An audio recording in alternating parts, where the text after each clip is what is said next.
ಗದಗ ನಗರದ ಅಂಬೇಡ್ಕರ್ ಭವನದಲ್ಲಿ ಸ್ಲಂ ಜನಾಂದೋಲನ ಸಮಿತಿ ಮತ್ತು ಕೊಳಚಿ ನಿವಾಸಿಗಳ ಹಿತರಕ್ಷಣಾ ಸಮಿತಿ ಸಹಯೋಗದಲ್ಲಿ ಸ್ಲಂ ನಿವಾಸಿಗಳ ಬೃಹತ್ ಸಮಾವೇಶ ಹಾಗೂ ಸ್ಲಂ ಹಬ್ಬವನ್ನ ಆಯೋಜಿಸಲಾಗಿತ್ತು.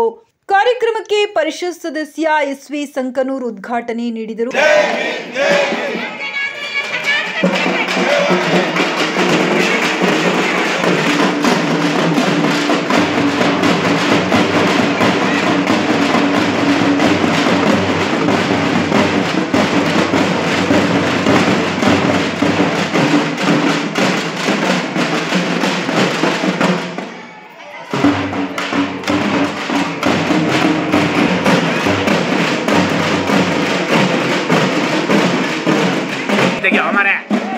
ಅವರು ಮಾತನಾಡುತ್ತಾ ರಾಜ್ಯ ಸರ್ಕಾರವಾಗಿರಲಿ ಅಥವಾ ಕೇಂದ್ರ ಸರ್ಕಾರವಾಗಿರಲಿ ಸ್ಲಂ ನಿವಾಸಿಗಳಿಗೆ ಮೂಲಭೂತ ಸೌಕರ್ಯಗಳನ್ನು ಒದಗಿಸುವುದು ಅನಿವಾರ್ಯವಾಗಿದೆ. ರಸ್ತೆ, ಒಳಚರಂಡಿ, ಬೀದಿ ದೀಪ ಇತ್ಯಾದಿಗಳನ್ನು ಸರಿಯಾಗಿ ಕಲ್ಪಿಸಬೇಕೆಂದು ಹೇಳಿದರು.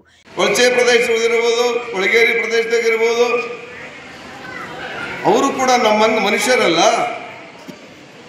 ಹಾಗಾಗಿ ಯಾವುದೇ ಸರ್ಕಾರ ಇರ್ಬೋದು, ಅದು ಕೇಂದ್ರ ಸರ್ಕಾರ ಇರ್ಬೋದು, ರಾಜ್ಯ ಸರ್ಕಾರ ಇರ್ಬೋದು, ಈ ಕೊಳಗೇರಿ ಪ್ರದೇಶದೊಳಗೆ ಕೊಳಚೆ ನಿವಾಸಿಗಳಿಗೆ ಏನೇನು ಮೂಲಭೂತ ಸೌಲಭ್ಯಗಳನ್ನು ಕೊಡಬೇಕು, ಎಲೆಕ್ಟ್ರಿಸಿಟಿ ಕೊಡಬೇಕು, ನೀರು ಕೊಡಬೇಕು, ವಸತಿ ಸೌಕರ್ಯ ಕೊಡಬೇಕು, ಸರಿಯಾದ ರಸ್ತೆ ಮಾಡಬೇಕು, ಗಟರ್ ಮಾಡಬೇಕು, ಎಲ್ಲ ಮೂಲಭೂತ ಸೌಲಭ್ಯಗಳನ್ನು ಕೊಡೋದು ಅದು ಕೇಂದ್ರ ಸರ್ಕಾರದ ಜವಾಬ್ದಾರಿನೇ ಐತೆ ಮತ್ತು ರಾಜ್ಯ ಸರ್ಕಾರದ ಜವಾಬ್ದಾರಿನೇ ಅದ.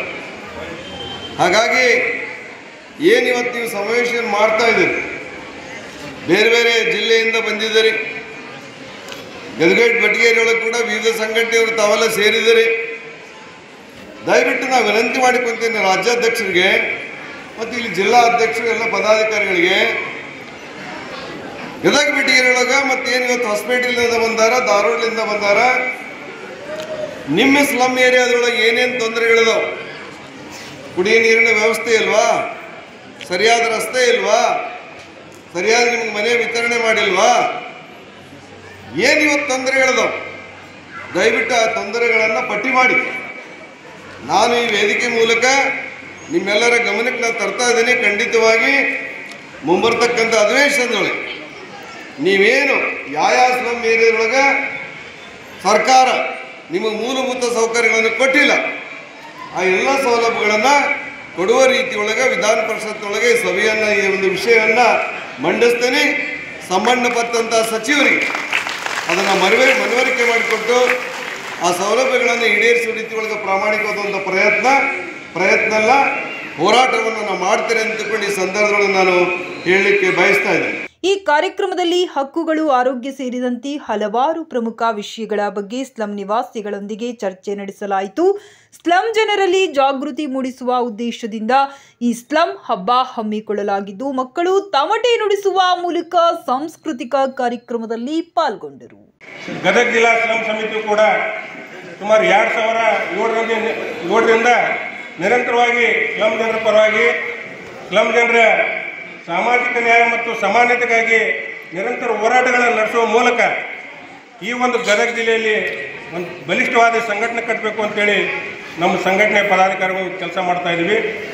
ನಮ್ಮ ಈ ಒಂದು ಸಂಘಟನೆಯ ಬಲವರ್ಧನೆಗಾಗಿ, ಬಲಿಷ್ಠತೆಗಾಗಿ ಸದಾ ನಮ್ಮ ಜೊತೆಗೆ ಮಾರ್ಗದರ್ಶನ ಮಾಡುವ ಜೊತೆಗೆ ಯಾವ ರೀತಿ ಈ ಹೋರಾಟಗಳಾಗಬೇಕು, ಸರ್ಕಾರದ ಯೋಜನೆಗಳು ಯಾವ ರೀತಿ ಅದಾವೆ, ಸರ್ಕಾರದಲ್ಲಿ ಇರ್ತಕ್ಕಂಥ ಜನವಿರೋಧಿ ಮತ್ತು ಜನಪರವಾಗಿರ್ತಕ್ಕಂಥ ಯೋಜನೆಗಳ ಬಗ್ಗೆ ಜಿಲ್ಲಾ ಸಮಿತಿಗಳು ಯಾವ ರೀತಿ ಕೆಲಸ ಮಾಡಬೇಕು ಅಂತೇಳಿ ನಿರಂತರವಾಗಿ ನಮ್ಮ ಜೊತೆಗೆ ಮಾರ್ಗದರ್ಶನ ಕೊಡ್ತಂಥ ನಮ್ಮ ರಾಜ್ಯ ಸ್ಲಂ ಜನಾಂದೋಲನ ಕರ್ನಾಟಕ ನಮ್ಮ ಜೊತೆಗೆ ಈ ಒಂದು ಸಂಘಟನೆ ಕನಿಷ್ಠ ನಮ್ಮ ರಾಜ್ಯದಲ್ಲಿ 20 ಜಿಲ್ಲೆಗಳಲ್ಲಿ ಈ ಒಂದು ಸಂಘಟನೆ ಬೆಳಿಬೇಕಾದ್ರೆ 20 ಜಿಲ್ಲೆಗಳಲ್ಲಿ ನಮ್ಮ ಸ್ಲಂ ಜನರ ಒಂದು ಮಾಹಿತಿ ಪಡ್ಕೊಂಡು ಬಲಿಷ್ಠವಾಗಿ ಬೆಳಿಬೇಕಾದ್ರೆ ನಮ್ಮ ರಾಜ್ಯ ಸಮಿತಿ ಸ್ಲಂ ಜನಾಂದೋಲನ ಕರ್ನಾಟಕ ಅಂತೇಳಿ ಹೇಳಕ್ಕೆ ಇಷ್ಟಪಡ್ತಾ ಇದ್ದೀನಿ.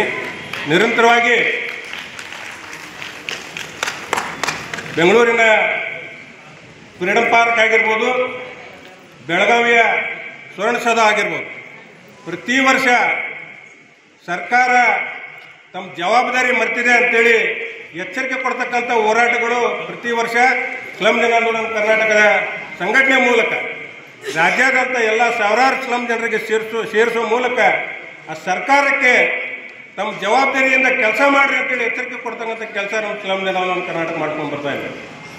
ಆ ಒಂದು ಸಂದರ್ಭದಲ್ಲಿ ಅನೇಕ ಸಚಿವರ ಜೊತೆಗೆ ಅಧಿಕಾರಿಗಳ ಜೊತೆಗೆ ನಿರಂತರವಾಗಿ ಸಭೆ ನಡೆಸುವ ಮೂಲಕ ನಮ್ಮ ರಾಜ್ಯದ ಸ್ಲಮ್ ಜನರಿಗೆ ಯಾವ ರೀತಿ ಬೇಡಿಕೆಗಳದಾವು, ಆ ಸ್ಲಮ್ ಜನರಿಗೆ ಏನು ಬೇಕು, ಆ ಸ್ಲಮ್ ಜನರು ಏನು ಬೇಡ್ತಾ ಇದ್ದಾರೆ, ಏನು ಕೇಳ್ತಾ ಇದ್ದಾರೆ, ಅವರ ಸಂವಿಧಾನಬದ್ಧ ಹಕ್ಕುಗಳಿಗೆ ತಾವು ನೀಡಬೇಕು ಅಂತೇಳಿ ನಿರಂತರವಾಗಿ ಸರ್ಕಾರದ ಜೊತೆಗೆ ಹೋರಾಟ ಮಾಡುವ ಮೂಲಕ ಅವ್ರ ಜೊತೆಗೆ ಚರ್ಚೆ ಮಾಡುವ ಮೂಲಕ ರಾಜ್ಯದ ಸ್ಲಮ್ ಜನರಿಗೆ ಮೂಲಭೂತ ಹಕ್ಕುಗಳನ್ನು ಕೊಡಿಸುವಂಥ ಕೆಲಸ ನಮ್ಮ ಸ್ಲಮ್ ಜನಾಂದೋಲನ ಕರ್ನಾಟಕ ನಿರಂತರವಾಗಿ ಮಾಡ್ತಾ ಇದೆ.